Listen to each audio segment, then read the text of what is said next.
নমস্কার দর্শক বন্ধুরা, আমার ইউটিউব চ্যানেলে আপনাদের স্বাগত জানাই।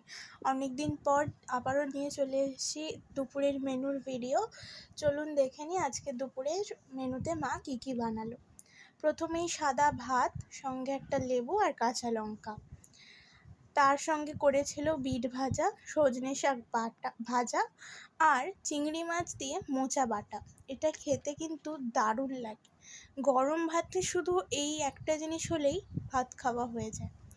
আর করেছিল ইলিশ মাছের সর্ষে ভাপা। এই বর্ষাকালে মাছের রানী ইলিশের এই সর্ষে ভাপাটা দারুণ লাগে খেতে কিন্তু।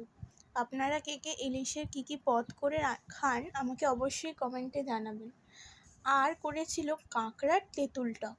কাঁকড়া নয়, এখানে আরও ছোট ছোট মাছও ছিল।